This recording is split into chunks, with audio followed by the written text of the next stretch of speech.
Welcome to another therapy session slash pain stream slash funeral slash whatever you want to say. Insert your depressing moment of gathering here as the Giants suffer through and the fans suffer through yet another week of New York Giants style football.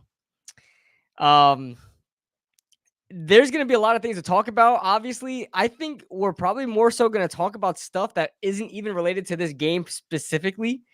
Just a lot of things to talk about, man. And I'm also gearing up to. I guarantee you a lot of what we're going to talk about today is what I'm going to be making a video about soon. So this would help me out a little bit and trying to formulate what I'm going to say. So yeah, Coach, how you doing? What's up, everybody in the chat? Those of you guys are in here, make sure you guys make yourself known in the comments so we could shout you guys out as you guys are enduring this with us. But Kush, how are you, brother? I got two things to say. The first one is Our way. not like this, and a very, very sad I told you so. Let me start off with the very, very sad I told you so, KB. Go ahead. Obviously, the Giants, they don't listen to our podcast or whatever, but I put it out there into the universe, and like I told everybody listening, the fans, the audience, I said, do not rush this man Daniel Jones back. Y'all are playing with his life. You're playing with his health too much. You're playing with his life. My concern was obviously primarily that second neck injury, because he had one back in, I think it was 2020 or 2021. I forget the year, where he sustained the neck injury with us. And I'm like, now this is his second one. And you guys, in my opinion, are kind of clearly rushing him back because you don't recover that quick. And even if you do give him extra time, what is there to gain? You know what I'm saying? When we're talking about somebody's neck, don't bring him back that fast. You're playing with his health. You're playing with his life, more importantly. And then he comes back. And obviously, I'm not going to say, oh, because the Giants brought him back, got injured. But if they didn't, he would have been in that game. But either way, he got injured even more. Torn ACL. And now, let's keep it real. Let's keep it real, everybody. Even the most staunch Daniel Jones stands, the most staunch Daniel Jones believers out there, he's done, bro. He's done. It's donezo. He's done. He's. I think that was the end of whatever if you want to call it the Daniel Jones era in New York. I think that was the end of it. Well, now too many injuries piling up. Put this up. Oh yeah, go ahead. I know I got right into it, but just straight up, too many injuries piling up at the same time. And it's like the neck into the ACL done for the year. Now he's coming back. How long is it going to take for him to fully recover? We have no idea. It's just one of those situations with the contract. And also on top of that, I hopped in immediately for the first time in a long time into shout out to Eli Rex. I hopped into him and Pest's Twitter space after the game. It's been a minute since I hopped into a Twitter space. And one of the greatest points brought up in that space I'm going to bring up here was that the Giants deliberated and delayed and said they weren't really going to move on with Saquon because he's injury prone. But we seem to all forget that Daniel Jones is just as injury prone as Saquon. We should have been reminded with the neck injury, but the ACL is even more of a reminder. He's just as injury prone, bro. He ain't Eli. Really, right. The poster boy of, you don't realize what you have till it's gone, because that man never really got injured. Bro, we never had to worry. Did we ever have to worry about our backup quarterback? Like, we had Ryan Nassib for how long? Curtis Payne. I can name these backup quarterbacks not because they played, just because like they were backups here for so long they just weren't used at all. Curtis Painter, Ryan Nassib. Who else was behind them? Obviously, you had the two guys that were drafted in the Dave Gettleman and Jerry Reese era with Davis Webb and his name escapes me right now. Kyle Lauletta. Oh my God, the Spider-Man. Yeah, Spider-Man. And because I was really, I just want to say, man, and David Carr too. Jared Lorenzen, R.I.P. Jared Lorenzen. This is gonna sound so stupid, guys, but I was so convinced Kyle Lauletta was the future because I was like, yo, Eli is the Iron Man. Kyle is the Spider-Man. Iron Man to Spider-Man in New York City. It makes sense.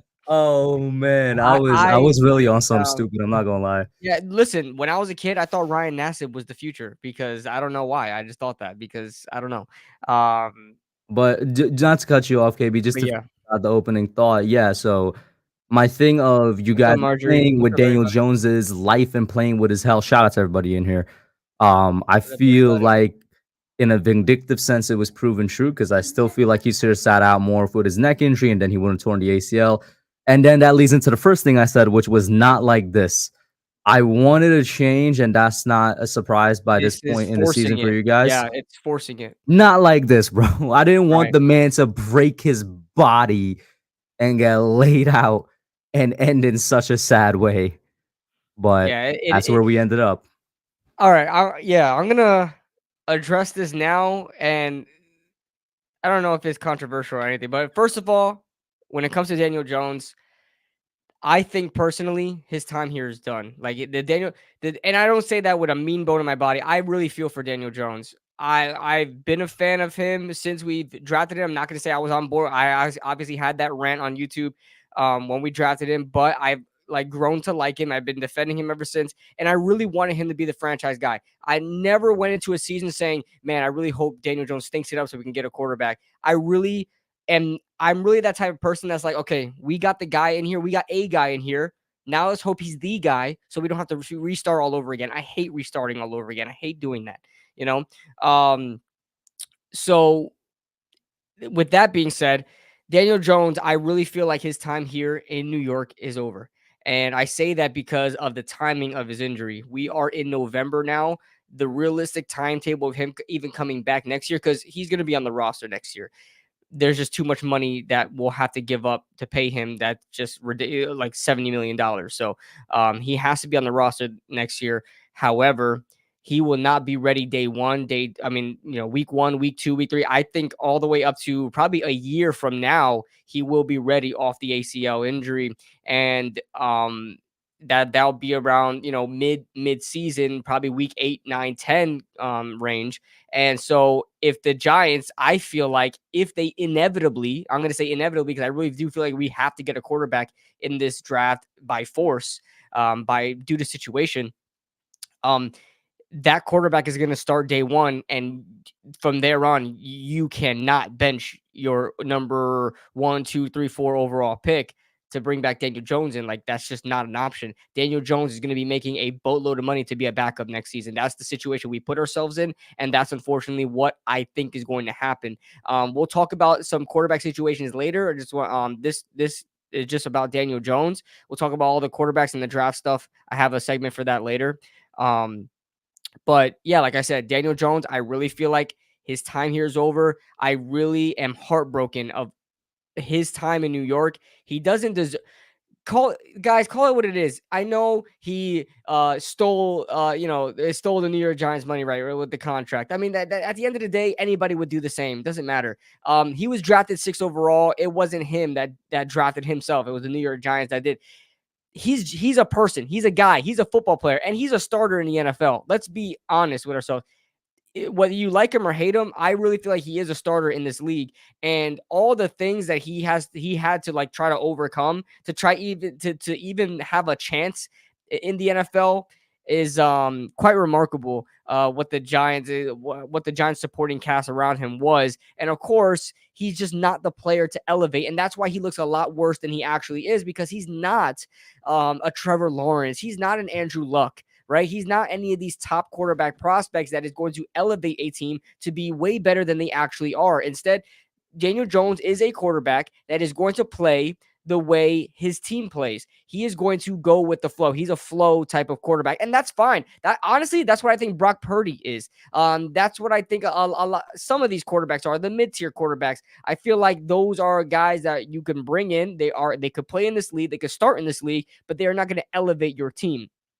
Jimmy Garoppolo as well. I know his win record is insane, but Jimmy Garoppolo I feel like is a flow player. He plays how well his team plays. So that's what Daniel Jones fits in that sort of category. So that's just the player he is. So I really feel bad for him. Best of luck. Honestly, I'm rooting for him. Any team he joins, any team he eventually goes on, I'm rooting for Daniel Jones. I really hope that he goes out of New York and he balls the hell out. And I hope he goes to a smaller market that is not going to rip him to shreds and he has time. Like Evan Ingram. Evan Ingram, I love watching. Me and you destroyed Evan Ingram when he was here, right? Fair enough. And And we probably also said all the time, you know what? As soon as that change of scenery happens, it's gonna be next day, and bro. and you know what? I really enjoy watching Evan Ingram play with the Jaguars. Every time I watch the Jaguars, I'm looking for Evan Ingram, and I'm hoping that he's like your son that got off to college, and you're just watching him ball out. You know what I'm saying? So I want to see that with Daniel Jones. I really hope that he finds a team, he competes, starts, and plays well. Hopefully for a smaller market that won't we're ripping the shreds with any little mistake he makes because he's not a mistake free type of player. Alex Tanney, yeah, that was towards the end of Eli's career. I But think you could we could start before we just continue the conversation, getting into some of the comments now. And we don't have too much, yeah. so I feel like you could probably run through all of them from the top. Yeah, so Caleb Williams, I got something for the quarterbacks for the draft, so we'll say that later. But Caleb Williams and Malik Neighbors and Giants Blue going to be crazy. Malik Neighbors going in the first round. We're not going to get Malik Neighbors unless we trade back into the first with those 2 seconds that we have. Caleb Williams is a giant. Hold your horses. We're gonna get into a conversation soon. It may not even be Caleb Williams. We'll see. What is this hub haircut, bro? This has been like 3 weeks now. Get with the program, Ligma. That's your problem. You're late. You're late to the party. Giovanni, what's up? He's got a different. I always like seeing his name because his name is like the Spanish version of my name because mine is more Italian. So mine is Yeah. Giovanni. His is Giovanni. So yeah, a lot of people spell my name that way when they write down my name. Um, Marjorie, always a pleasure having you in the building, Marjorie. I love you, Marjorie. One of our most, I guess, tenured subscribers, man. Oh, for sure. She's been here like since the channel's inception, since the podcast inception as well, and she's here every single episode. So shout out to you, Marge. Ligma, I was thinking Stetson Bennett was gonna save the Giants. You know, looking back on it, no, forget about Stetson. Looking back on it, I had the Giants drafting Dorian Robinson Tomlinson, DTR, Dorian Thompson Robinson, You know, he's and good, man. Guess they what? should have drafted him, man. He would have been starting right now instead, and he probably wouldn't have been much better than a Tommy DeVito, but at least he comes from a program, UCLA, and he is a guy that has a huge ceiling. So I would have loved to see him play, and I probably would have been more excited. But I think Tommy DeVito is so bad. I don't. Nothing jumps out for Tommy DeVito at all. I'm rooting for him. Obviously, he's the Giants starting quarterback right now. I'm hoping that he does the most against the Cowboys, the best he can. But nothing jumps out. He has not a great arm, not great accuracy. He just seems short. I don't even think he's that short. What is he, like 6'1", maybe? That's not that short for a quarterback, but he just seems so short. He seems like he has to jump over offensive linemen to throw above them. But Joe Shane and Brian Dable are the right guy. I believe that as well, and I really don't want the ownership to over exaggerate and fire them. I don't think they're without their faults. However, both things can be true. They can be the right guys, but you could also say get your head out of your ass because Joe Shane, I don't really fault too much. I think he's just dealing with the situation at hand. But Brian Dable, he has to manage those players. He has Yeah, to Brian coach up Dable the players. deserves so much blame, and He we've most gone of it. Yeah. yeah, we've gone in so much on him. I'd say over the past 4 or 5 weeks, it's been a while now on the podcast. How many episodes in a row we've really gone in on Brian Dable? Uh, he deserves a lot of blame. Doesn't take away from, yeah, I still think that he's gonna be the one to help turn this program around, but he's he looks really bad this year. And I feel like anybody that says he doesn't look bad doesn't want to take their blinders off You're because in denial. they want to Yeah. ultra protect him. It's fine to get on him because there's been so many moments, especially in these past 2 weeks, where legitimately, and the only reason I haven't brought this up, KB, is because I hate doing it over the course of the past 6 years. But in these past 2 weeks, legitimately, there's coaching decisions that cost us 2 games that could have had us close to 500 right now if he Yeah. didn't make those decisions. There So are there are 3 things that jump out to me with this coaching staff and most notably Brian Dable. 3 things that jumps out to me that really scares me about him moving forward that I notice in his game right now. 1, insecurity. Insecurity. He feels it almost feels like he really the scared to lose is insane to me. The playing scared to lose is insane. Like Joe Judge, I get it, right? He's a guy that nobody believed in. He a wide receiver coach, turning head coach. He just wants to get out there with a win and just try to live to see. I get it. Brian Dable, is an offensive guru who put up who is responsible for one of the best football games played offensively of all time, right? You cannot afford to play scared. But insecurity, lack of trust in your players, which is a huge red flag. Because this is the 53 guys that you brought on, okay? That you are coaching, that you are in collective with Joe Shane to bring aboard. And the third is desperation. Um, the the handling of the injuries really signals to me of desperation.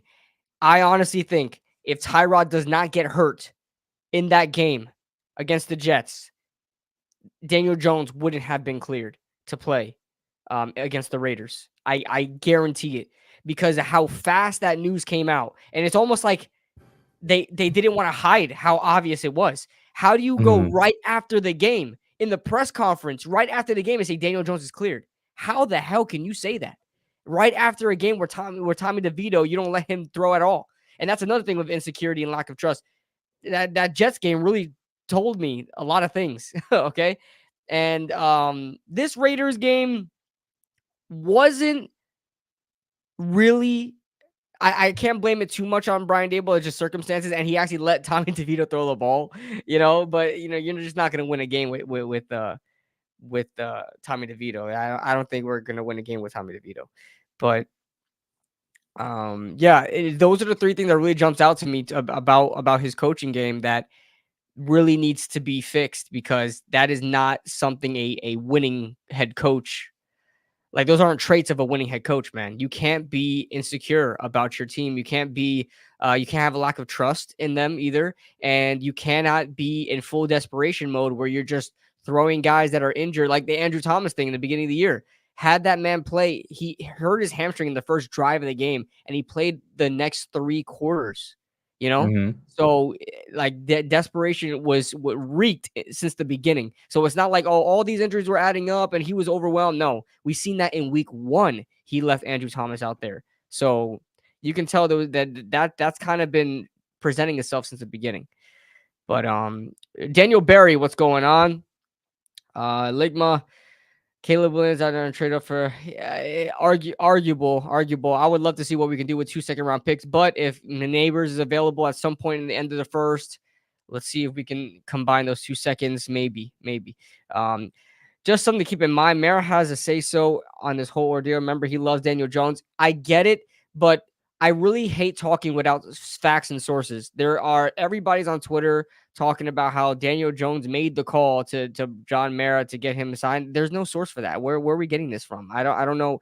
Like I wouldn't not believe it, right? It seems plausible, but the fact that we're just talking about this stuff, like Mara is like so infatuated with Daniel Jones and that like that's his son basically, is ridiculous because if he loved him that much, he would have forced Brian Dable to give him an offensive line. And to be honest with you, Evan Neal was probably the biggest investment we did for offensive line. He didn't work out, but other than that, getting a third round pick, a 5th round pick, and not doing anything about your free agent pickup Mark Lewinsky is ridiculous to me. And I know you drafted John Michael Schmitz, but I'm sorry, you could have done more. The Chiefs revamped their offensive line with not even that much cap space after they lost the Super Bowl because of their offensive line. They said, "Screw that, we're gonna go crazy with the offensive line," and they did what they had to do. And unfortunately, we did not.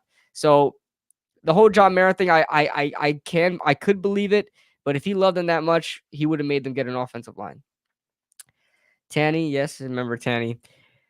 Um, if I've DJ heard does I've leave seen this a lot. Atlanta, Atlanta, yeah. I've seen it a lot. I don't know yeah, what would be the perfect place from KB.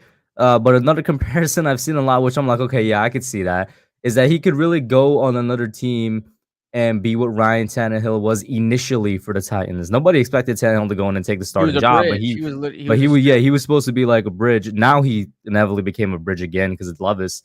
But I could see Daniel Jones being that. Yeah, I definitely think he is because do you know how many quarterbacks are coming out in this draft? Dude, there's like six. I don't know. Shadur actually said he might stay, so maybe like 5. But these are 5 legitimate candidates that could be something in the NFL. Daniel Jones may be competing with a rookie for a spot, and be a bridge. And that's probably what he's going to be in the league. Like Tyrod Taylor was, right? Tyrod Taylor was a bridge for like 4 quarterbacks in the league. All right. Mhm. And may even be a bridge for another one, to be honest with you. May is number 1. Yeah, we're gonna talk about May and Caleb later. DJ could not win in prime time, was never a Super Bowl quarterback, in my honest opinion. Evan Neal is the one I truly do not like. What is yeah? Evan Neal is extreme disappointment, and it's really the Giants' way to have a offensive tackle prospect that was a potential number 1 overall pick. That if any other team would have drafted him, probably would have looked all right. But no, we drafted him, and he looks like garbage. Yeah, I feel like Neil deserves blame, but we gotta get on our developmental staff and Yeah, specifically our offensive line coaching room a lot. I don't think tackle's anybody in hard. chat. Tackle's I hard to also really play. don't think, bro. I'm gonna be honest with you. I don't think I could name a single Giants fan that has confidence in Bobby Johnson. And once that Right, goes they back to all hate Brian him. Dable, yeah, ultimately, obviously, he's the head coach. He got the job for a reason. He knows more than us. But like, we're looking at the games and we can tell, yo, Bobby Johnson ain't doing his job, bro. Like, let's be honest. Yeah, yeah. Um, let's see. What QB do you want? We will talk about that soon. Stay tuned, Michael. We have a segment just for that. And I then I won't think be there's like three mad. more comments. Yeah. Yeah, I won't be mad if they draft Marvin Harrison. Um, I I would. How even though Marvin Harrison, if listen, Marvin Harrison was my number 1 prospect going into this season because I thought Daniel Jones was going to be all right or whatever the case was, and I thought our offensive line would be somewhat good. John Michael Schmidt's coming in. I thought we would have some sort of, maybe a bounce back year of Evan Neal. And I'm with you, Giovanni. I was 100% on Marvin Harrison Jr. But we have to get a quarterback. We have to. Like, not even offensive tackle. We have to get a quarterback. You cannot go into this season again with like keeping Matt Barkley, Tyrod Taylor coming off of bruised ribs or whatever the hell it was, IR, and then Daniel Jones coming off a torn ACL. You're just asking to be in the same situation we were in this year. You're just asking for Tommy DeVito to start again. You have to get a quarterback in here. You have to get a blue chip prospect. And to me, in my honest opinion, we're gonna get into it. We're gonna get into it. Don't worry, we're gonna get into it. I like Caleb Williams and Drake May. Penix has some injuries, yeah, and I hear that he's like older. I hear like he's like Penix is like 25 or something like that. I could be wrong. Not sure we want to be dealing with that. What's up, fellas? What's going on, Aaron? Bobby Johnson seems defensive and cocky. Yeah, he definitely does. He's a little Yep. snarky in those interviews. He's like very defensive and he's very like, you don't know what the hell you're talking about, Mm-hmm. and we know what we're doing. We see improvement. I definitely do not see it improve. Just because a game, off the offensive line looks good in one game does not mean there was improvement. A dead clock is right twice a day. Remember that, guys. But all right, so let's, if there is anything to talk about, let's talk about the game, man. Um, it seems like I don't know if you watch That's Good Sports. Do you know that YouTube channel? Yep. Yeah, yeah, Uh, I know who that is. love I little tangent. I've been watching him since he had like like less than 100,000 subscribers. It's insane to see how big his channel is growing. He deserves it, man. He's one of the best channels on the internet right now, not just sports channels, but you know how he has that video every time the Broncos lose, the new worst Broncos game ever. This just seems like the new worst Giants game I've ever seen. Every single time we lose, it's almost like this is the worst Giants loss in over 10 years. That every single time the Giants lose, we lost to the freaking Raiders. And what did I say? Interim head coaches, they always ball out with a new team. It just happens. I heard the stat was like 7-4 over the past 10 years or something like that. I thought it was more than that. However, that's the stat. In the past 10 years or so, I believe interim head coaches are 7-4 in that time. I'm not sure if the Giants won with Steve Spagnuolo in what was it? What year was that? 2017. 2017? Did we win with Steve Spagnuolo? And What week in did his he get first fired? He game? got fired. I mean, he got placed after the Raiders game, funnily enough, and I can't remember who we played after the Raiders. Because if it was that Chiefs game, we won that game.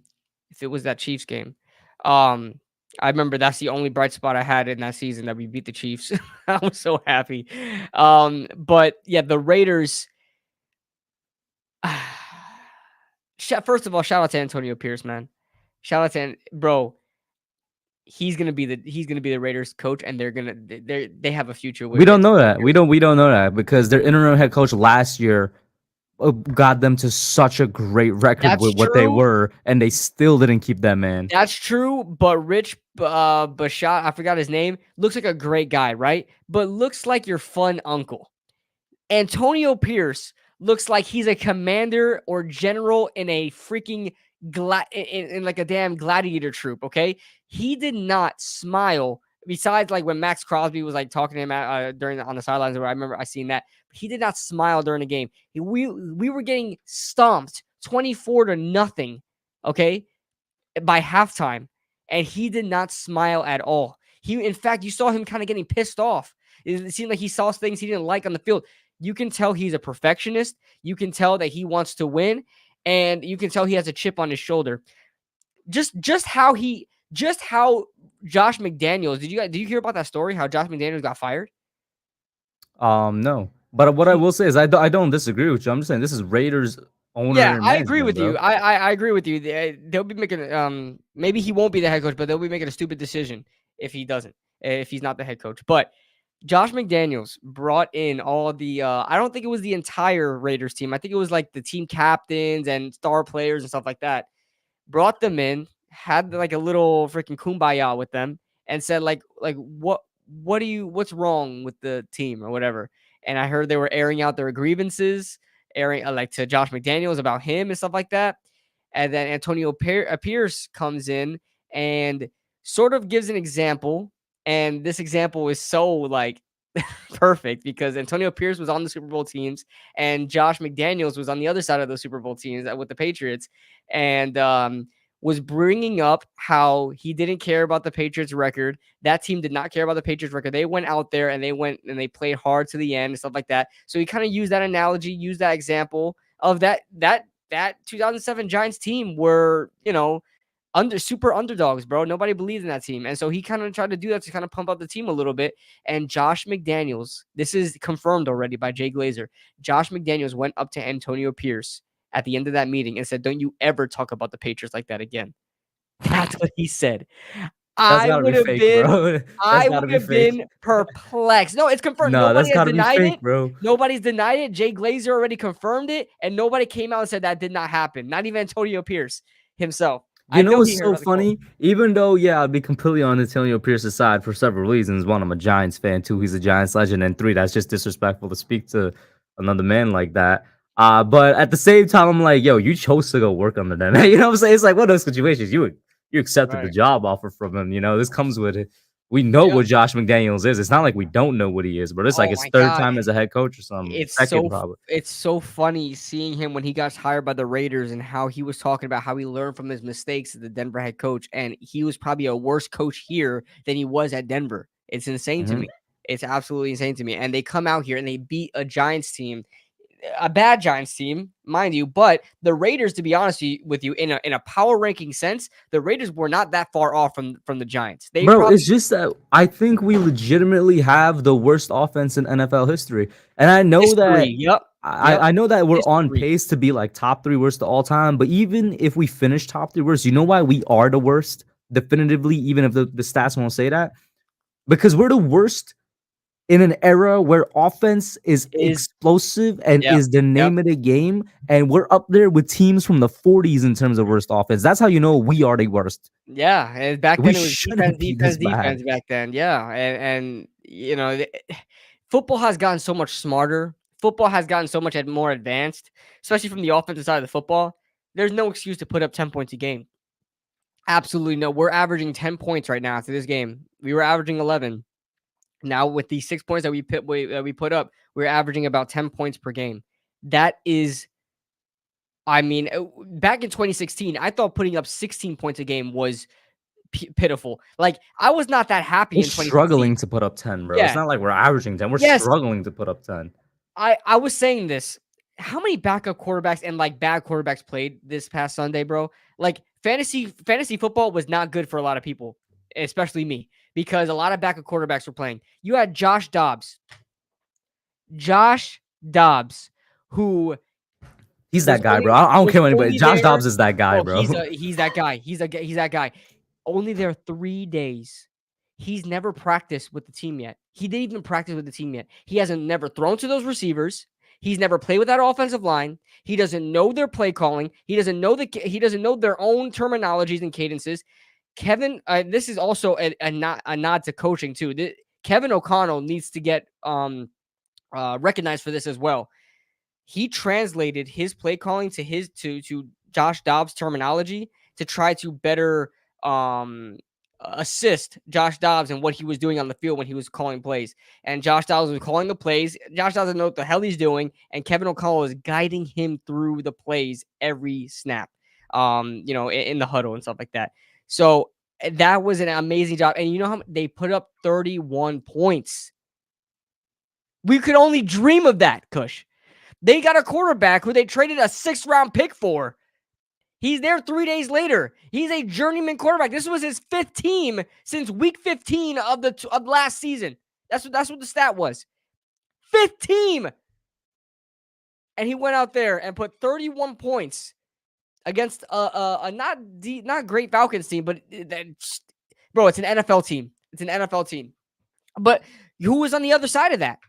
Taylor Heinicke putting up 28 points around that. I think it was 28 points with the Falcons. That was his first game starting for the Falcons. Why are these teams putting up points almost effortlessly, and the Giants are struggling to get a first down? We are biting our nails to get a first down in a game. And you have Josh Dobbs putting up 31 points with a team he's never played with before.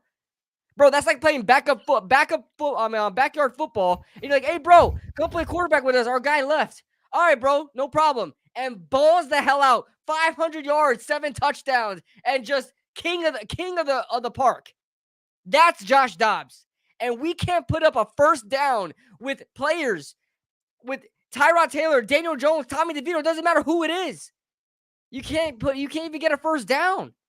And it's like, it's reasons and examples like this that we literally see happen when everybody was actually calling. We're like, yo, Josh Dobbs is somebody we can get because, Tommy DeVito clearly is trash. He's not the answer. Yeah. And we didn't make a move to get him.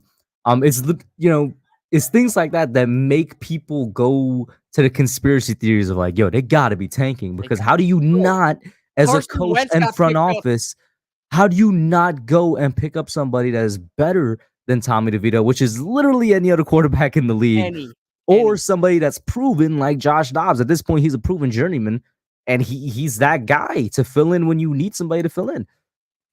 Like, our offensive line is bad. I see chat saying that, of course, our offensive line is bad, but as we saw with Tyrod, a quarterback that knows how to move and manipulate the pocket can get something out of the offensive line. I'm not saying we're going to score like 16 points a game. We probably score like 13 or something, but it's better than struggling to score 10. Here's the thing. I think you're on to something. Well, I think you're right. I don't think the Giants are necessarily tanking. Let's make that, clear. I don't think the Giants are necessarily tanking, but they're not putting in their all, because if you look at the teams like the Vikings, they feel like they can make a playoff push because they have their culture is like positive. They won like 4 straight at this point. They're trying to go for it all. And that's why they traded that 5th and 6th to get Josh Dobbs in there, try to help themselves out a little bit. The Rams just signed Carson Wentz. They have playoff hopes as well, playoff aspirations. Rookie Puka Nacua is really exceeding expectations. They want to build off that. They signed Carson Wentz. By the way, I just want to say that's a whole other conversation. Me and KB are big Matthew Stafford fans from Detroit. Yes, we were some of the only people that believed in him when the first year when they actually won the Super Bowl. People were like, "You really think Matthew Stafford's has a chance to win the Super Bowl?" Yes. And then now with Puka Nacua, all props to him. Mm-hmm. But just like, this is going to be a wild parallel throughout there. But I just want to say, 2 historic wide receivers in the rookie year, Calvin Johnson and Puka Nacua, had Matt Stafford as their quarterback. I'm just saying. I'm just putting that out there. Sorry, go ahead. Cooper Kupp too. Yeah, I'm just going to put that out there, man. Yeah, Matt Stafford. I used to make just Giants content, but I literally made videos about Matt Stafford too, as way back then. I loved him so much. I love watching him play. But those teams have playoff aspirations, so that's why they made moves and the Giants didn't. Because I feel like the Giants aren't necessarily tanking, but they're like, we don't want to put in the resources for a season that's just kaput at this point. So, but I really feel like The Giants can't be sitting here and saying, you know, we're too good for a Carson Wentz. The Rams literally just signed him, bro. Like, come on. And I'm pretty sure the Rams are the team that like picked off Carson Wentz like 3 times or something like that in that Indiana when he was playing with Indianapolis. I remember that game where he just threw it straight to a defensive lineman's lap, and they still signed him. Okay, I thought we could have signed Carson Wentz and just try to survive the season. I can't live to see another. Oh, bro, this Cowboys game is gonna be. This Cowboys game is gonna be ridiculous. I know we haven't even talked about the Raiders game, but there's nothing to talk about. What was there even to talk about? I mean, same I shit mean, all the the Daniel time. Jones injury, which we covered in like the first topic, Yeah, I I guess. mean, there's nothing really to talk about. Defense continuing to be good. I mean, yeah, it wasn't as good No, as the they were past not couple of good. weeks. They were not good. They You were know, not it's one of those You games, know what it bro, where was? I'm It just like, wasn't I even kind the of give them a defense. pass, though. Yeah, I'm gonna let them. I'm gonna let it slide. It wasn't even the defense. It was the new play calling. It was fresh. I really liked the play calling from the Raiders side. Those first 2 drives, I felt like were really good and really methodical. Kept the defense on their toes. You had that wide receiver jet sweep to get into the end zone. Like very creative, very creative. Using your players and playing them to their strengths. I really liked whoever that new offensive coordinator was. He may have earned himself permanent position soon. They really liked what he was doing over there. Everybody was highlighting him. So I think it was just really good play calling over how bad our defense was. So that being said, let's go on to our next topic, man. The new era. I'll open this up and I'll get your thoughts. What do you mean by new era, bro? The new Why is era. this man on my screen? Who? The Cry Boy? What new era am I staring at? Drake May and Caleb Williams? Why is Caleb Williams wearing 13? Bro, that's just what the edit was, bro. I No, couldn't. no, no. I'm just saying, you already, yo, y'all see where he stands with Jalen Hyatt, bro. I'm just gonna put that out there. He was never a believer going back to draft day. Was I supposed to go to McManus himself and say, "Hey, bro, can you change his number real quick? Brandon I don't think McManus, yes, bro. He's a nice dude. I'm sorry. Go ahead. this." But yeah, the new era, bro. To be honest with you, guys, and there's a lot of quarterbacks coming on this draft. I'm not walking out of there with anybody besides one of these 2 guys. If you want to win, if you want to change this game, you can't afford to make safe picks. I don't want to hear Cam Ward in the 2nd round. I don't want to hear Michael Penix. Let's take a chance on him in the 2nd round because I think he will drop because of his injuries and his I think his age as well. He will drop probably like a guy like last year, the Tennessee quarterback last year. Um, I don't want to take a chance on that. I want the best quarterbacks out there. I want a guy that is a franchise changer. A guy right off again, every prospect is a risk, right? Every prospect is a risk. But these guys can change your franchise. These guys are blue chip quarterback prospects. They are the 2 best quarterbacks in a number of drafts in the past couple of years. Probably right up there with like a Trevor Lawrence and Andrew Luck and guys like that in the past. I don't know. Andrew Luck was just about 10 years. Andrew Luck was 11 years ago. But in the past 10 years, these guys are up there. Both of these guys are up there. You can't go wrong with these 2. Now, I haven't done my all 22 on them, but I've watched a couple of games so far and listened to what a lot of people had to say about them. Caleb Williams is a playmaker. And if I could compare it, how it was last year, okay, Caleb Williams is Bryce Young and Drake May is CJ Stroud. That's what the comparisons are. If you guys are not familiar with these 2 quarterbacks, think of Bryce Young as Caleb Williams. He's the guy that's flashy. He's the guy that's going to make a insane play, jaw-dropping freaking play that you wouldn't expect to see. Needs, has no time to throw, makes an acrobatic throw, contorts his body and gets to the end zone, right?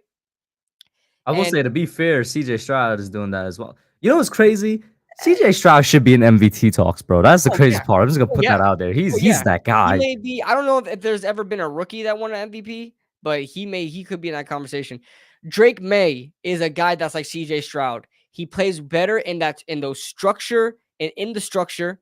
He plays better when everything's not. Don't take this the wrong way, guys. When everything's going right. Not to say when everything goes wrong, he won't play better, but when everything's going right, he is an absolute machine. His accuracy is insane. Great deep ball, great footwork. Reminds me a lot of CJ Stroud. CJ Stroud is great in a structure. That's why I felt like CJ Stroud could be the better prospect. I was very torn on those two, so I'm not going to take credit of me saying I like CJ Stroud more, but I really did feel like CJ Stroud was the better quarterback coming out. Just like CJ Stroud, great accuracy, great pocket manipulation. He's able to stay in that pocket. Great deep ball. And poise, has a lot of calm under pressure. I just like how he is in structure. I like Drake May. And honestly, I kind of lean more towards Drake May a little bit. I do. However, if we're number 1 overall, which is very plausible, it's possible. We are 4th right now in the draft, and I don't see us winning many more games more than like a Chicago Bears or the Raiders, right? They could win more games once Justin Fields comes back. The Raiders are on a little bit of a hot streak. So we could very well be in the running for the, top 2 pick. I'm leaning more towards Drake May, to be honest with you. However, number 1 overall pick, you can't go wrong. I'll close my eyes. If long as you pick one of these two, I'm good. I'm good. We can start. And guys, this is not something I would have said a year ago. A year ago, I would have said, let's get to another offensive tackle. Let's get Marvin Harrison Jr. in here. Because I thought Daniel Jones was going to be a lot better. I thought this offensive line was going to be a lot better. But you have to restart, guys. We have to start a new era. I want to see what Brian Daboll can do with a quarterback that he drafts, with a quarterback that they get in their rookie season to build and develop and, sort of bring up. That's what I want to see. I want to see one of these two get it. R0B in the building. Rob, what's up, man? It's over, boys. Finally, it's over. Out to Alex in the building. Yo, I find it so funny, and Rob knows I love him, bro. I find it so funny. Rob is like, he hates Daniel Jones now. Let's be real, Rob. You hate Daniel Jones. He was so gung-ho that I remember having arguments with Rob when he was a super Daniel Jones fan. I remember having arguments with Rob, me against Daniel Jones, and you were for Daniel Jones, and now it's almost flipped a little bit. Now I'm not defending Daniel Jones at all, but during the offseason, I was. I just find it so hilarious, Rob. You know it's true, Rob. You know it's true. But J-Fan, what's up? Giants don't want Wentz. Yeah, I figured that they know the season's a wash. They're not necessarily tanking, but they just don't want to expend their resources on a season that's already cooked. So I get it. Stroud is the man. Absolutely, he's the man. Stroud looks really good, man. You even saw it. I don't put too much stock into the scouting combine, Kush, but you saw Stroud in that combine. That's probably one of the best combine performances I've ever seen. This guy, I think he missed like 1 or 2 balls, but pinpoint accuracy, no delay in his throws, no hesitation. They were perfect spirals. His footwork was absolutely perfect with his timing, everything. CJ Stroud was ready to get into the league the moment he finished college. Big Blue, yo, shout out to Alex, man. Alex, we might we'll see.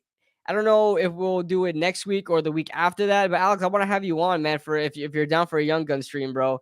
Really want to get your thoughts on the state of the Giants right now, and to share your experience of asking Brian Daboll, probably the best question I ever heard at Brian Daboll ask. So shout out to you, bro. I wanted Daniel Jones to be him. He just is absolutely, Marjorie. This is a perfect comment. I wanted Daniel Jones to be him. I don't want to start all over. I hate doing that. I don't want to draft a quarterback or any play. I don't want to draft any player and just move on from them immediately. That's not how I am. I'm a penny pincher. I'm cheap. Like in real life, I hate spending money or spending resources on something that I have to go ahead and do again all over again. I'm like that with the draft as well. And especially the quarterback position that you really don't want to mess up in. And, Daniel Jones is not the guy, man. He's just not. That contract was always goofy. DJ predictably did not play up to it, help or not. It's goofy, Jared, I agree. But at least they knew that there was a possibility that things can go south, and that's why they had that good out after 2 years. So I don't think they thought it was going to be they would have to try to get out of it in 1 year, but at least they had an out for 2 years. I was blind, but I saw who he was versus the Lions last year. Was it the Lions game that changed you? The Lions game. Why don't you like Penix? He's really good. His deep ball actually is crazy, and he can read defenses really well. Here's the thing. First of all, I don't trust Pac-12 quarterbacks that much. Okay, let's be real. I don't trust it. So like a Washington, Oregon, Justin Herbert's different. I just don't trust them that much. Okay, they usually aren't that good. They're very easy offenses. I believe Washington runs an air raid offense. I could be wrong. I don't like air raid quarterbacks. Um, and he gets hurt a lot. I don't want to deal with this.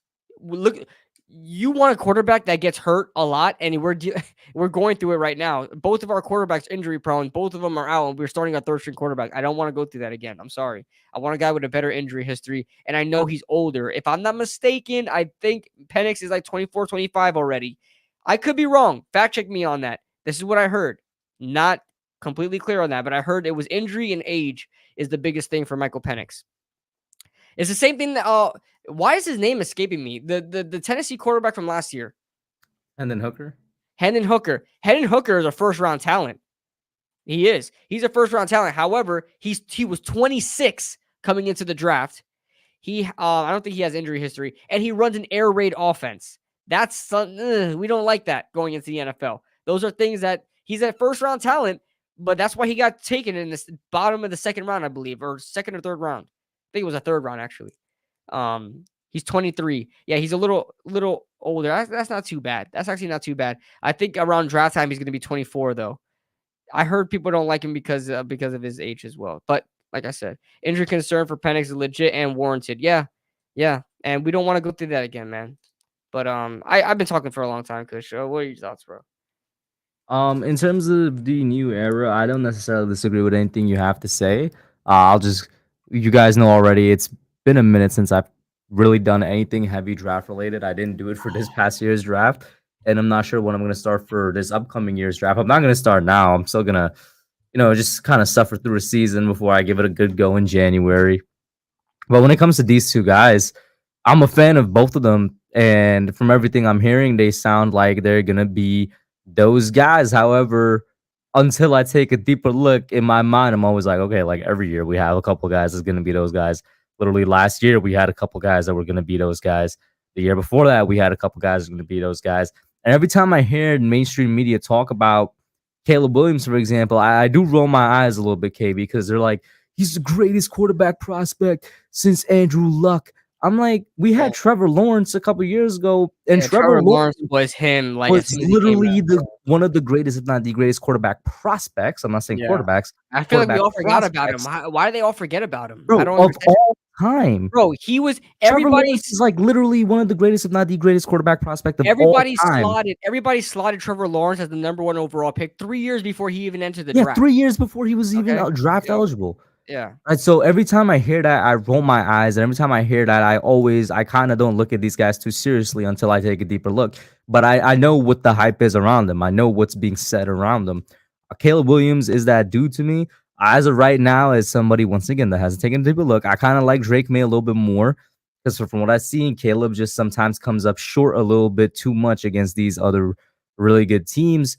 And me personally, like KB, like how you described them, comparing him to CJ Stroud of last year and then Caleb to the Bryce Young last year. Yeah, I kind of like a little bit more of what Drake May does.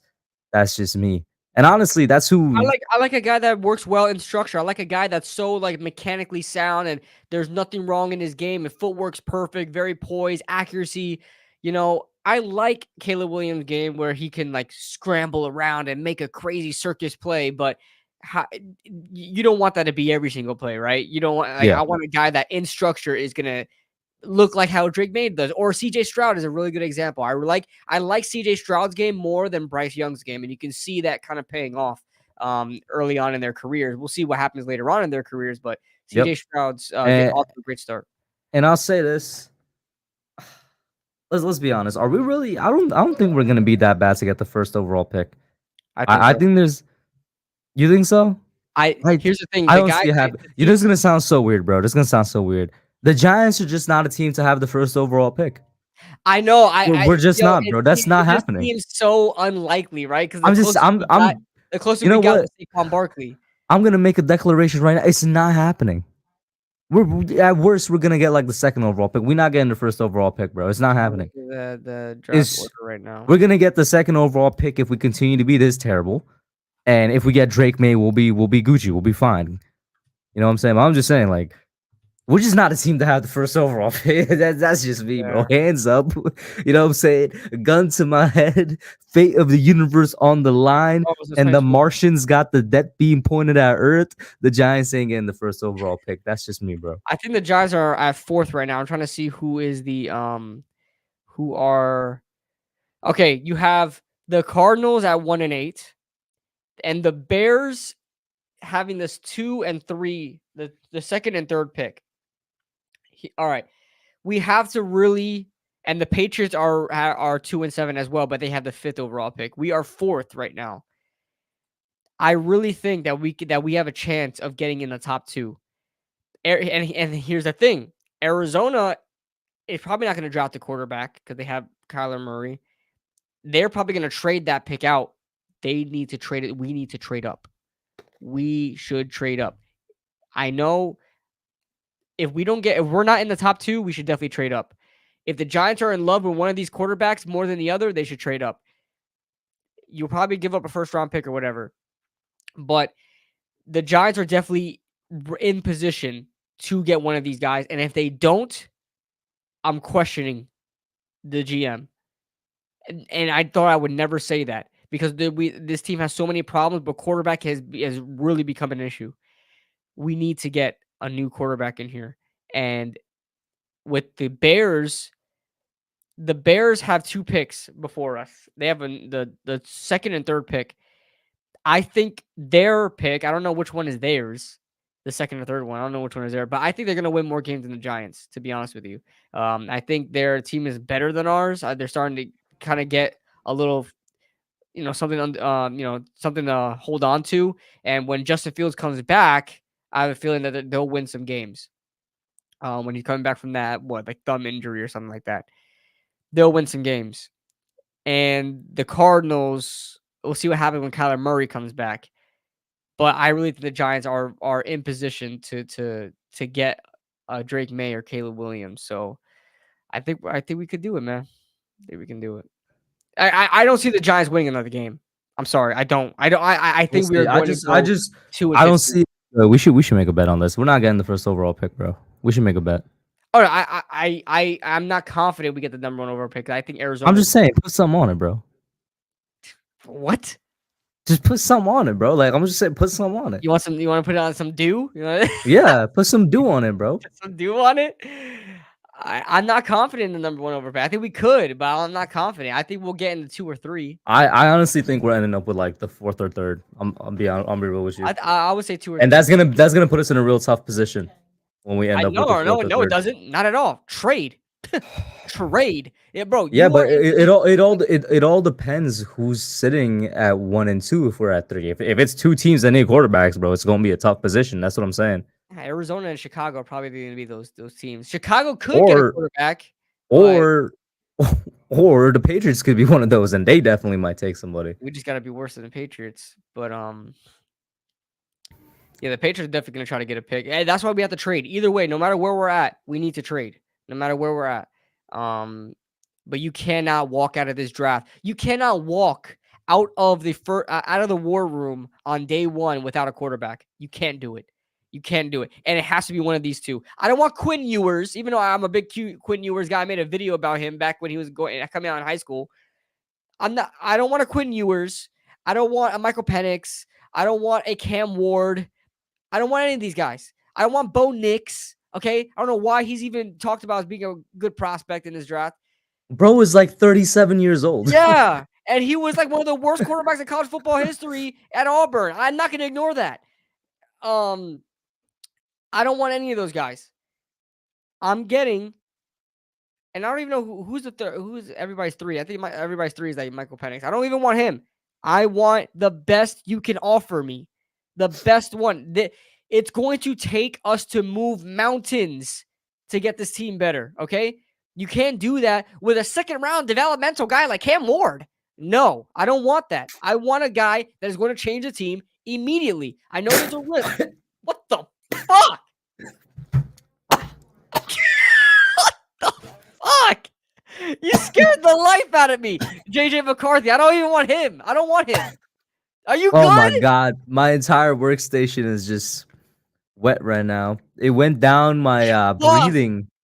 It went down my trachea for some reason instead of going down, Oh my god, bro. Everything is wet. Everything is soaked. Yo, continue while I clean up. Oh my god. Whoa. You should have spit in my face, bro. Bro, how you think my computer feels? I'm just over here peacefully drinking water and then it Yo, goes Sonny, down clip that shit, the bro. wrong pipe, bro. Clip that. Yo, clip that because that's a good reaction, bro. Clip that and send that to me. I gotta use that when somebody says something outrageous.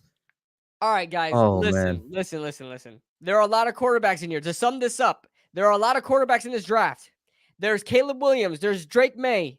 There's Michael Penix. There's JJ McCarthy. There's Bo Nix. There's Quinn Ewers. There's Shadur Sanders if he comes out. There's who did I miss? I missed somebody. Michael Penix. There's a lot of quarterbacks coming on this draft. They're Cam Ward. I don't want any of them except one of these two. Do not tell me about Cam Ward, his developmental ability, like his developmental traits that we can use and grow with in the second round because we want to be cheap. Don't tell me about JJ McCarthy and how he's a sleeper prospect. I want a guy that's going to change this franchise now, today. I don't want a guy, JJ McCarthy, is going to have to sit behind Tyrod Taylor, who's probably going to start this next season because Daniel Jones ain't going to be ready day one. Tyrod Taylor, and then Tyrod Taylor gets benched, and then Daniel Jones comes back in, and then JJ McCarthy's still on the bench as the third string quarterback. I don't want that. I want Caleb Williams or Drake May because one of these guys are gonna start day one. It's not gonna be Tyrod Taylor. I guarantee you that. As Kush just freezes. I froze. Can you guys see me? You're back. Did I freeze for the stream? I didn't freeze on my screen. No, you're good. Oh, okay. What other topics do we have, man? Because we're like an hour in. I'm kind of curious. Bro, what other topics are after this? I have a segment. How many more topics do we have? Just one more? Yeah. Rob is asking for the link. Rob said link. You want a link, Rob? But I kind of want to yell. Oh my god, bro. We're probably gonna argue, but let's do it. Unless he's gonna agree with me, I don't know. Don't talk. I swear, Rob, if you come in here talking about Cam Ward and all that bullshit and how JJ McCarthy is a sleeper, I'm gonna kick you off. Well, no, I won't kick you off yet because I want to argue a little bit. I like to argue.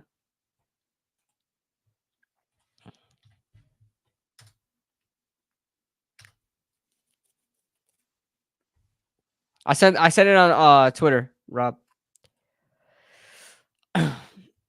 Yo, did somebody clip that yet, bro? I need the clip, bro. I'm just saying. Jared says, "Yeah, now I get it. Get the cream of the crop." Yeah. This franchise has suffered too much, and we're such in a bad spot right now. We cannot afford to get some freaking random developmental guy that's going to sit behind two injury-prone quarterbacks, and eventually he'll start. We just need to develop him. Think like this guy, Malik Willis. No. I don't want any of that. I want a guy that's going to change this franchise immediately. What about Daniels? No, God, no. Not even, bro. If Diggy doesn't even like an LSU player, that's a problem. Okay, he doesn't even like Daniels, so I'm not gonna believe. I'm not gonna take him for at all. Yo, what up, Rob? Are you in the gym right now, bro? You in the gym right now? No, I'm in my kitchen. I'm not at my professional, setup. Which I actually updated it since I moved to Minnesota. Minnesota! No way. Minnesota is wild. Yeah. Yo, he got a way better stadium to go to now. I'm just say that. Bro left Florida, bro. I was living in North Carolina for like. Oh, Yeah, he yeah, was in North Carolina. That's what I'm saying, bro. He got a way better stadium to go look at games now. Yeah, because Ash is a bitch. He lives in fucking North Carolina. He never wanted to come hang out with me, little fucking motherfucker. No, but listen, What's up, man? Cam Ward. Oh my No, god. I'm just kidding. I'm kidding. I'm kidding. I'm kidding. Yo, so when you said I want somebody to change this fucking franchise now, and he choked, I literally thought like he did that on purpose because of what you said. So I'm dying laughing over here, and it really went down the wrong pipe. Yeah. So because you were like, I want somebody to come in here and change it now, like all over the place, dog. No, but listen, it's we are gonna have the number 1 pick in this draft. Talk to me, baby. Let's get it. We are gonna have the number 1 pick in this draft, and I'm gonna tell you why. Please, somebody make the bet with me, bro. Make the bet with me. Let's put something on it, bro. I got you. I don't bet, but hold on, listen. He's a moral person, yeah. Okay. 1, Arizona. You got Kyler Murray that's going to be coming back, and Arizona's got to play like the Falcons. They got a weak fucking schedule, okay? And Kyler Murray is definitely going to win at least 2, maybe 3 of these games down the stretch. Well, we got like, 8 or 9 games left so far this season. He's definitely good for at least 2 or 3 games, 2 at minimum, okay? 2 at bare minimum, okay? That puts him at 3 wins for the season. The Bears. Fields is going to be coming back. Magnet, whatever the fuck his name is. Okay. Bagel, Bagel. Yeah, Bagel Magnet or whatever his name is. Justin Fields is going to be coming back. Justin Fields wasn't playing bad football. He just got hurt. They are playing to win. Why? Because the GM and the head coach, their jobs are on the line. Their jobs are on the line. Now, I think maybe Poles is a little bit more safe than Eberflus, but they are playing to win because their jobs are on the line, okay? So now Carolina is also playing to win. They are trying to win football games, okay? So, and one of those picks is Carolina that Chicago has. Now, let's just say it ends exactly the way that it is now. Arizona 1, 2 and 3 Chicago, we're at 4. Arizona ain't taking a quarterback. There's no chance in hell. If we can't move off Daniel Jones, they ain't moving off Kyler Murray because they owe that motherfucker $130 million over the next like 3 or 4 years. Yeah. Okay. I think that if the Bears finish with 2 and 3, Eberflus is gone, but they won't draft a quarterback. They're gonna run it back because they got Fields for like potentially another 2 years. They'll bring in a different head coach and stuff like that and try to go ahead and see if they can change him, develop him. I tell you what, they're probably kicking themselves in the ass that they didn't hire fucking the dude from fucking Steichen, who's with Indianapolis right now, would have probably had Fields looking crisp. Okay, they're not going to go for a quarterback. We are more than likely going to have a choice of both quarterbacks at 4, but I think we would move up to 3. I think we would move up to 3 with Chicago. Chicago would move back a spot if we need to. But I honestly think that we're going to end up with the number 1 pick. We're not beating Dallas on Sunday. We're going to get our fucking asses kicked. Okay. Next week, guess who we play? The Patriots. They're going to beat us too. They're going to come into New York and they are going to beat us because we are not going to be able to move the football offensively on that defense. So the Patriots just got their 3rd win of the year. Let's just say they lose next week, this coming up weekend. They got their 3rd win of the season against us. And these next 2 weeks, we're going to lose. Then we go ahead, we got the bye, and then we got to go at a home game against the Green Bay Packers. Another game, I think we could lose. Now, unless Jordan Love is just shit in the fucking bed and the defense is playing good, that is a game that concerns me a little bit. That is a game we could win just because of Jordan Love, like just playing like absolute dog shit. But that's also a game that we could potentially lose. I think the only game, realistically, 100%, 2 games, that I think we could potentially sneak away a win is either going to be Washington or the last game of the year against Philadelphia because they'll do it on purpose. Oh yeah. Because Howie Roseman will do that shit on fucking purpose. They're 8-1. I don't like. They're going into a challenging part of their season. They got to play the Niners. They got to play the Chiefs. They got to play the Bills. They got to play a lot of tough games. So if they come out of those games winning, then there ain't no way that they're gonna play their fucking starters. They're gonna rest their fucking starters and say, "Oh, Giants, here you go. Fuck your number one pick. Go ahead, get a win. You know, whatever the case may be." Like Jake Elliott might miss a field goal on purpose to give us the win. Okay, because that's the kind of low live motherfuckers they are. Yeah, anything to not see Caleb Williams go to the Giants. But here's the thing with these two quarterbacks, and I was talking about these in the spaces, and last night I was at my desk and I was watching some Drake May highlights, and some of the plays that he makes are crazy, like sprinting out to the right, kind of almost like Mahomes, Josh Allen, like flicking the football, like just, ball placement, really, really good. Mm-hmm. But then I got to thinking about something, and North Carolina is pretty well balanced. They're a pretty well balanced team. Mm-hmm. Good defense, good offense. Caleb Williams is probably playing with the worst college football defense I've ever probably seen in my entire life. That last game was insane. Yeah. And probably one of the worst. Mm-hmm. And the kid is still going out there, and he put up 42 fucking points offensively and still lost the fucking game. Okay? To me, Caleb Williams is a guy that, despite the surrounding situation, will keep you in football games. Where Drake May, maybe if things go a little bit sideways and there's a little bit more pressure on him to carry, may not deliver like Caleb has. And I'm only bringing that up from a perspective is that do we always have a top tier defense? No, we don't. And our defensive play is like fucking like this. Yeah, roller coasters. Okay? Yep. So if there's a game where our defense, like, all right, we go up against fucking Philly, and our defense is just playing like ass, Caleb might be able to go toe to toe with Jalen score for score, and it may be like a fucking 41-38 fucking game, and we lose by a field goal. But Caleb is going to keep you in the game. Whereas with maybe Drake May, great quarterback, but if the defense isn't scoring points and it puts a little bit more pressure on the offense, maybe he doesn't deliver in the same way. Now I could be wrong, but like everybody compares Drake May to like Justin Herbert, and everybody's comparing Caleb Williams to Patrick Mahomes.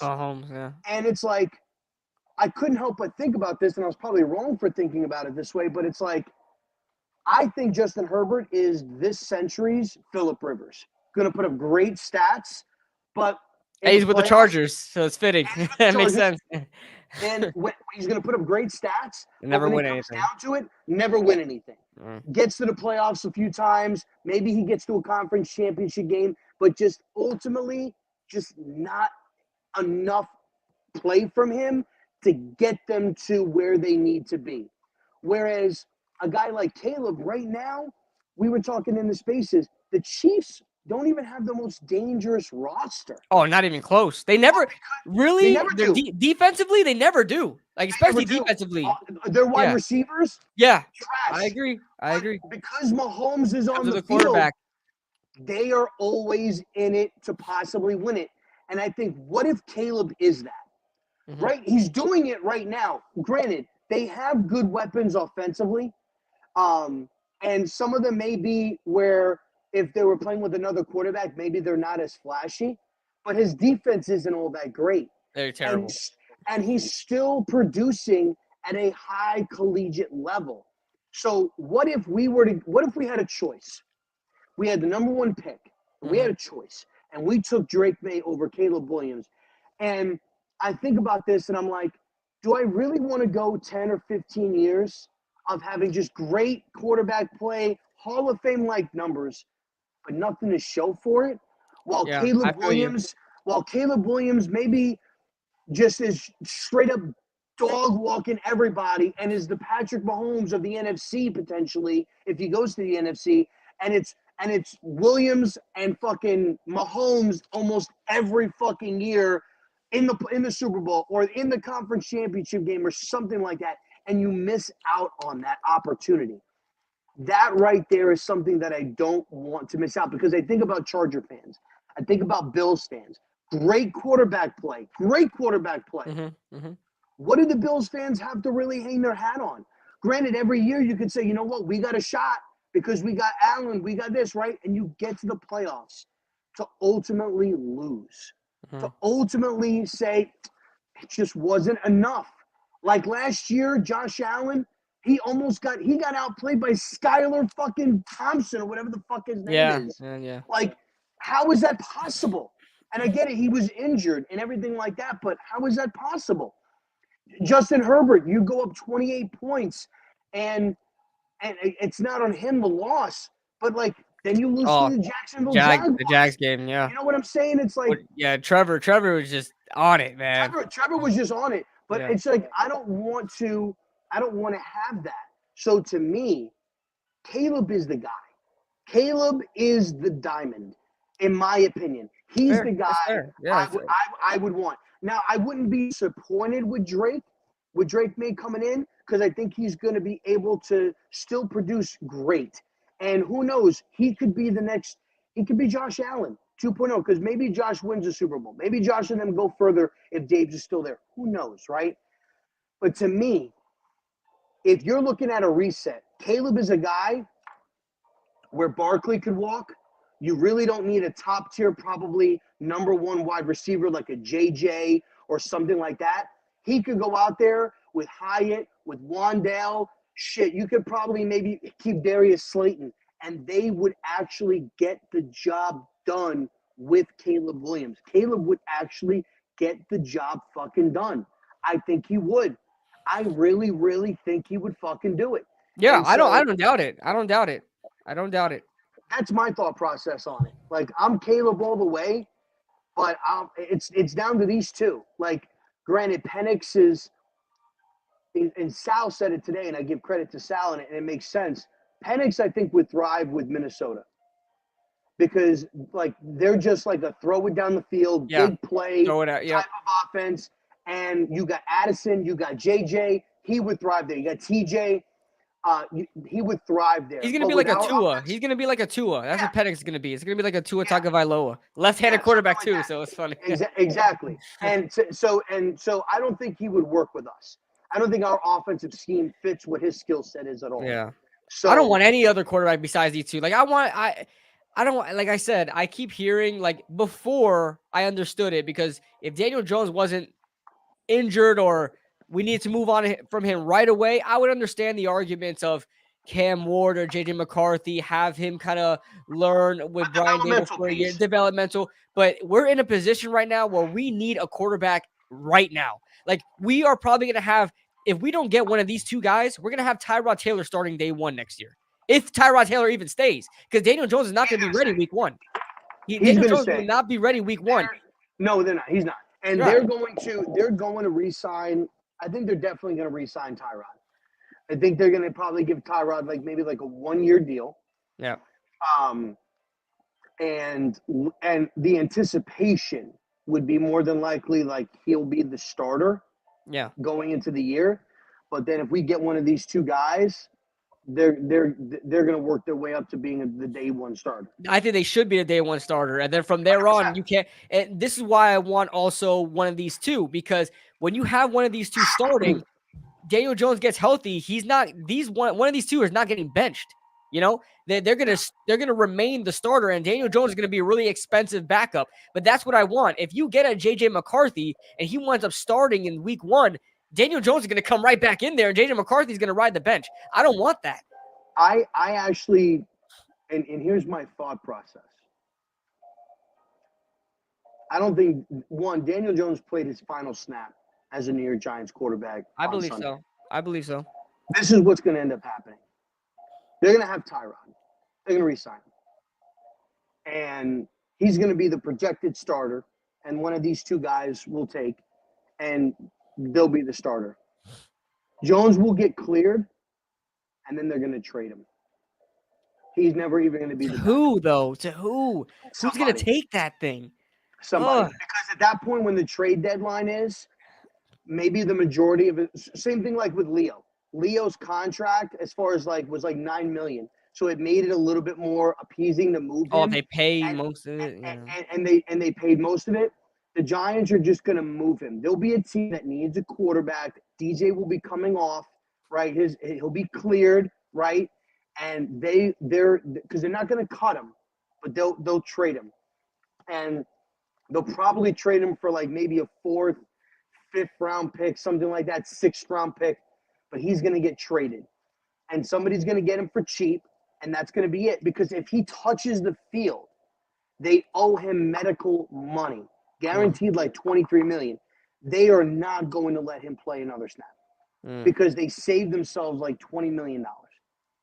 They save it. So he's done. Once he gets cleared and he's good to go, he's going to get traded. And they're going to get rid of him. And it's going to be for like nothing. It's going to be for nothing. Probably, yeah. For absolutely nothing. Like I said, 5th, 4th, maybe at best.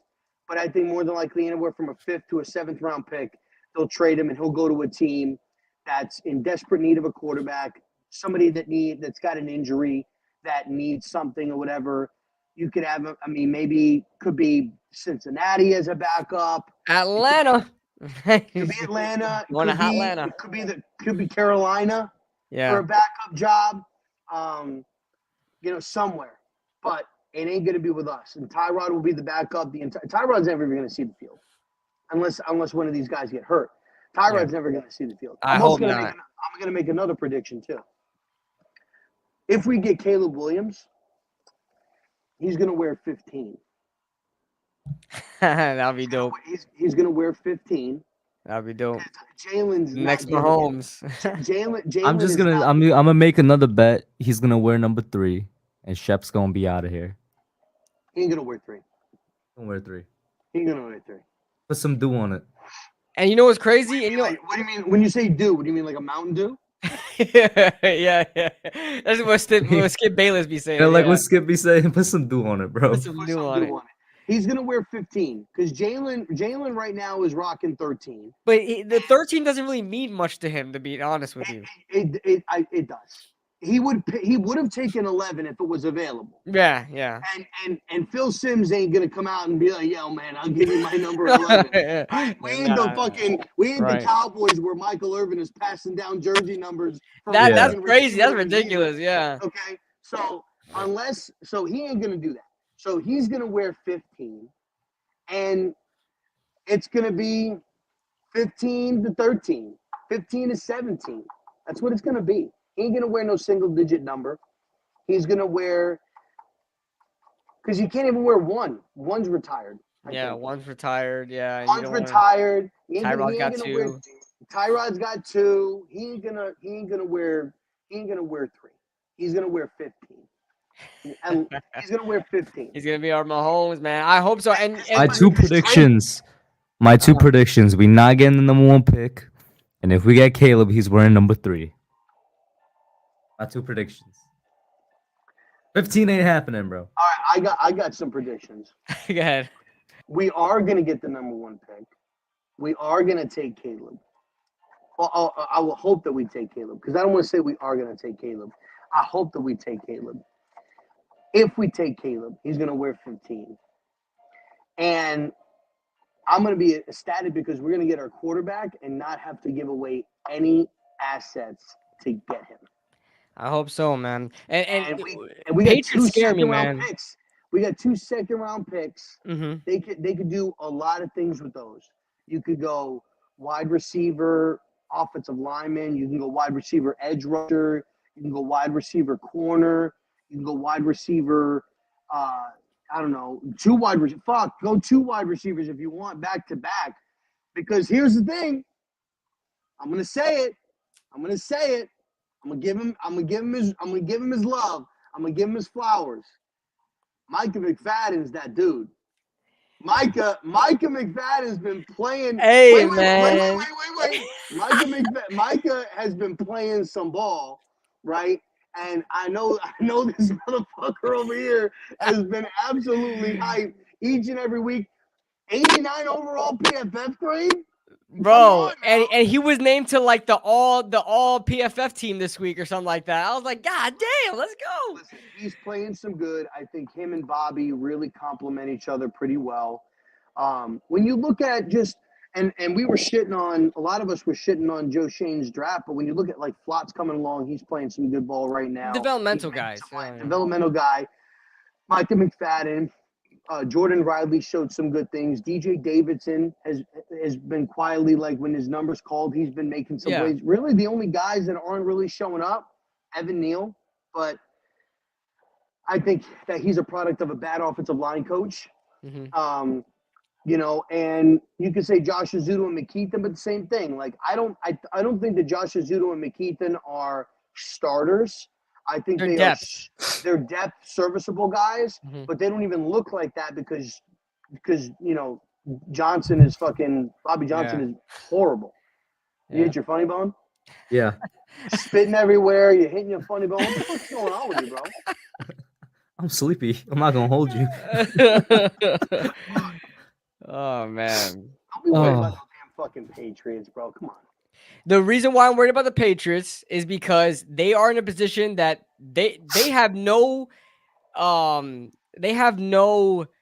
guess loyalty to Mac Jones or any of these other quarterbacks that they have. I don't even know who they have at quarterback.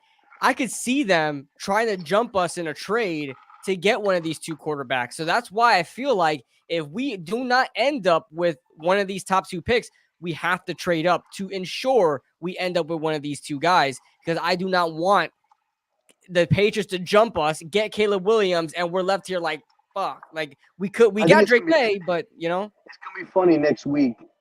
We're gonna be watching two coaches that used to coach with each other, literally trying to throw a fucking game.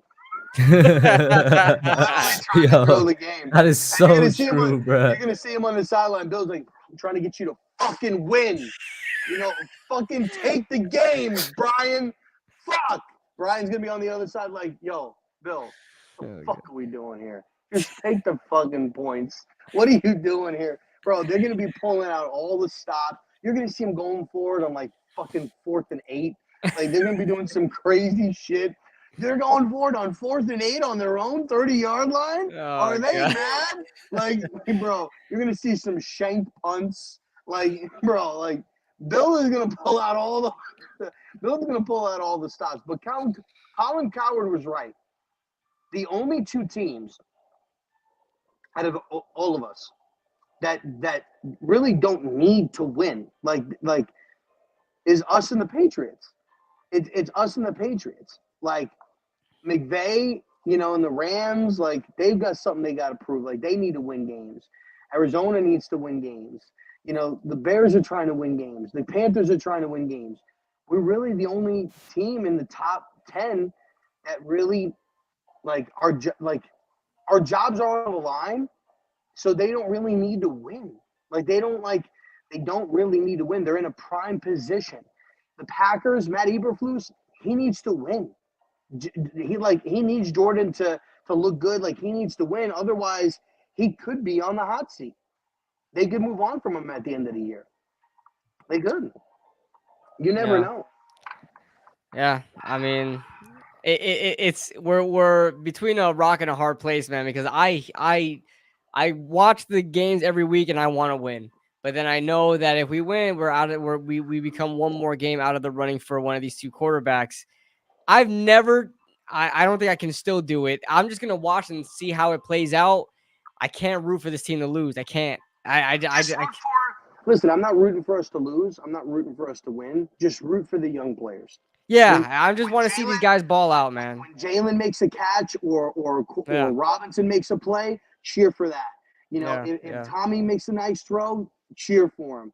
Flott or whatever, I cheer for him. If they score, they score. But I don't care if they score points, because we're just looking at it like the preseason. We're looking at it like the preseason. Exactly. Like they ain't gonna win the game. Like I know for a fact we ain't gonna win on Sunday. I truly don't think we're winning another game this year. I really don't think that. I don't see us, like I said, the only two games is Washington and the second Eagles game. Those are the only two games. I don't even see us. I'm sorry. Like even if we have Tommy DeVito or Matt Barkley, I haven't heard that name since 2012. All right, I truly don't see us winning a game with those two guys. I don't see Tommy play. Yeah, if Matt Barkley plays, we'll win a game. Really? Yes. Matt Barkley? Yes. Matt Barkley. He's better than Tommy DeVito, bro. He is better than Tommy DeVito, but listen, if Matt Barkley gets in against New England, we can win. Oh man, yeah, I don't want to see that. If he gets in against Washington, we can win that game. If he gets in against Green Bay, that game becomes a winnable football game. But if Tommy D is playing the rest of the season, we potentially won't win another game. But if Barkley gets in at any particular point in time from after this week going forward, like a lot of those games are potential, like make me nervous that we could win those games. Because he'll take the shots. He'll make the throws. He can scan the field. He's a veteran. Like, he's not as mobile, but he will get the ball out of his hands. He'll let the guys make the plays. He'll do all of that shit. And you got to play the Commanders. You got to play the Packers. You got to play some weak fucking teams. He can win those games, not on accident, like not on purpose, like on accident. He'll win those fucking games. So Tommy D has to play. Matt Barkley cannot touch the field at all. I'd rather see Eason play. Oh yeah, we just got Eason. Yeah, before Barkley. Isn't Eason a Washington product? He's from Washington.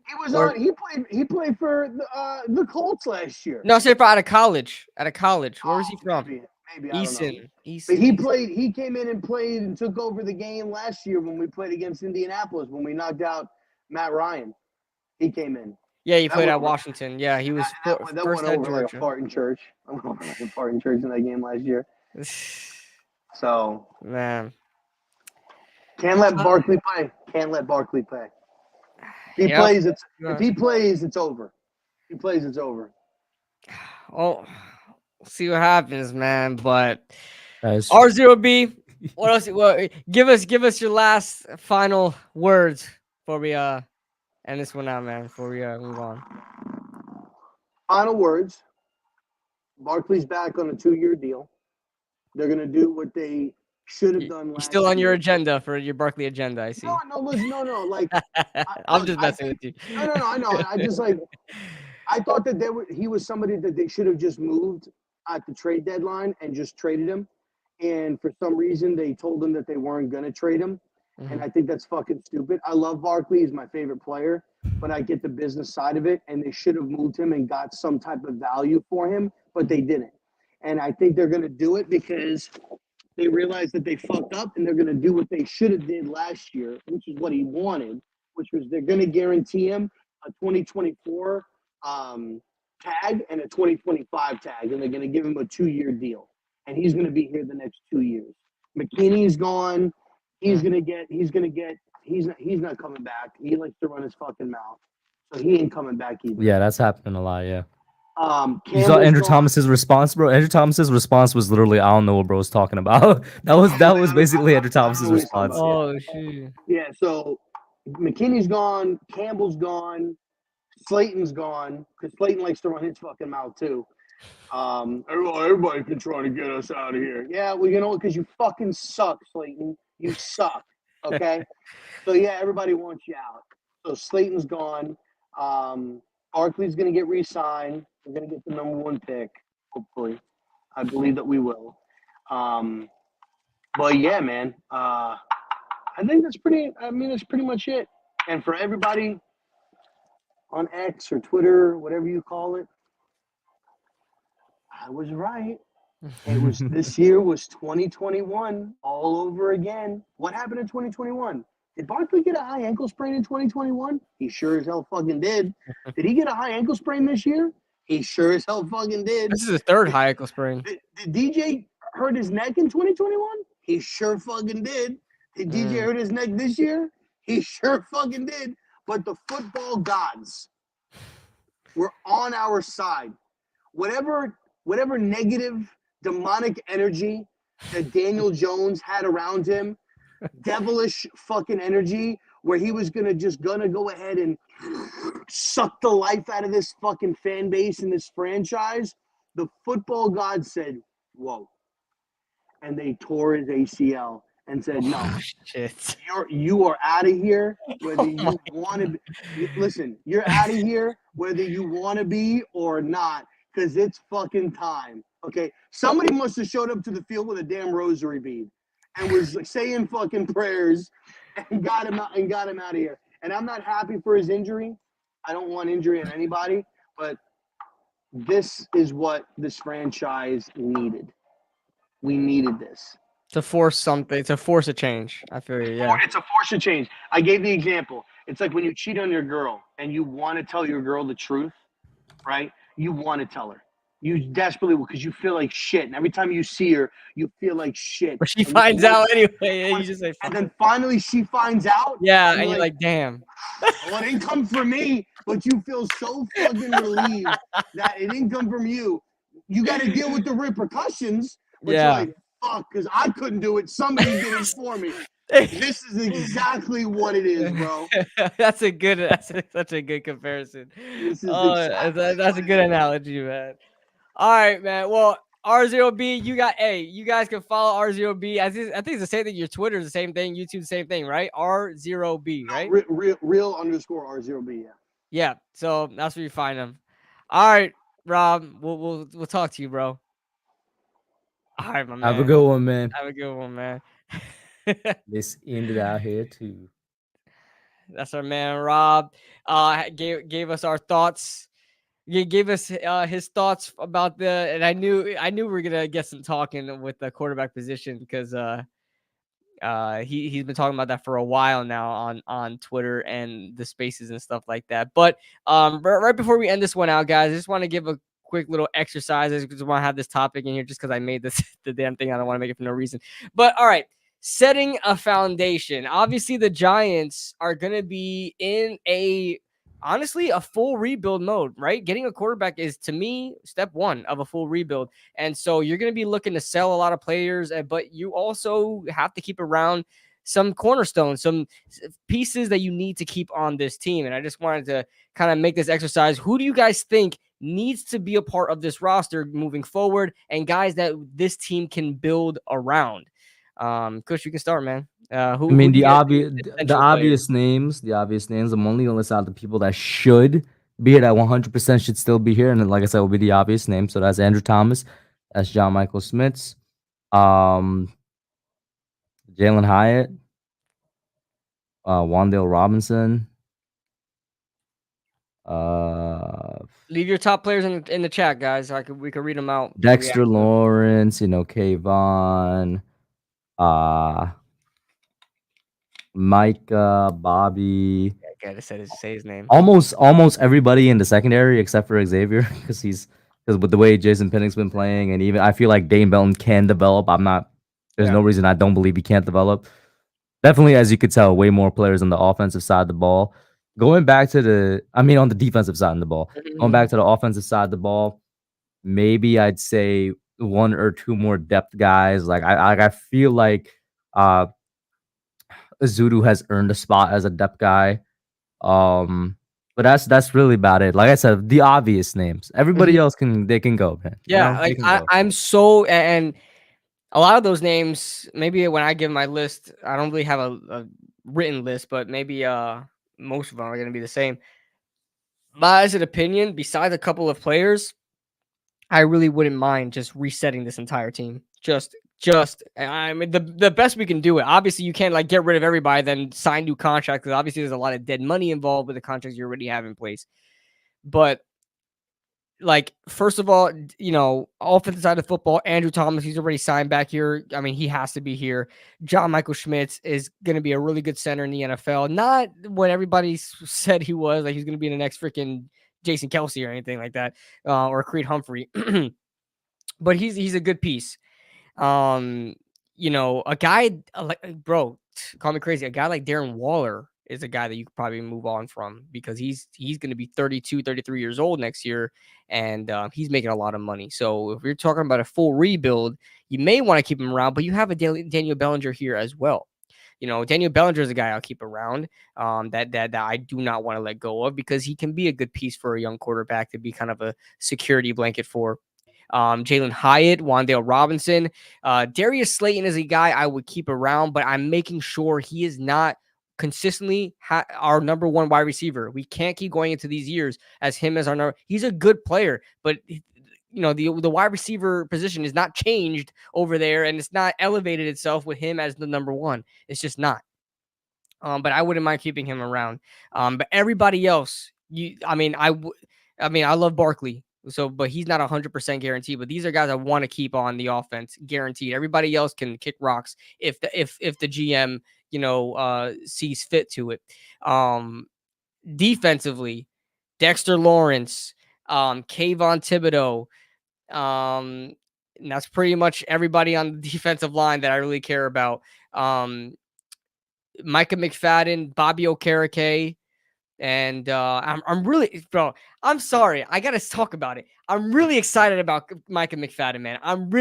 Bro. He's doing even better than I would have thought he was gonna be doing, bro. Yeah, I'm gonna be glazing right now, bro. I have to.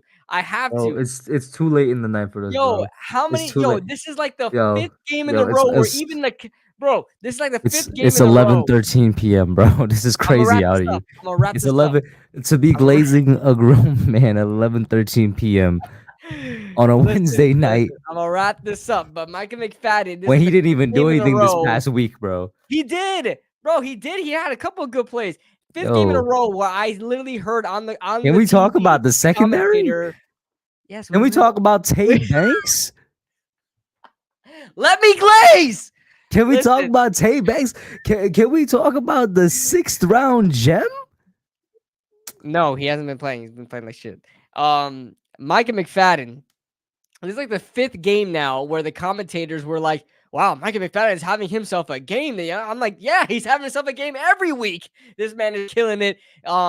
Just doing what he does best and getting and filling the gaps and stopping the run and even really doing well in rushing the passer as well. But McFadden is great, and he's such a great piece for Bobby Okereke. I was really worried about that second linebacker spot because if that second linebacker does not play well, Bobby Okereke is not going to look good either because it's going to force Okereke to play the entire field and have that second linebacker as a liability. It's obviously not the case there with McFadden. So he's a guy that you need to keep around. And I really think at this rate, McFadden can be not necessarily a household name in the NFL, but he's going to be a guy that a lot of people will know about and probably will have a decent career in the NFL, get himself a decent contract.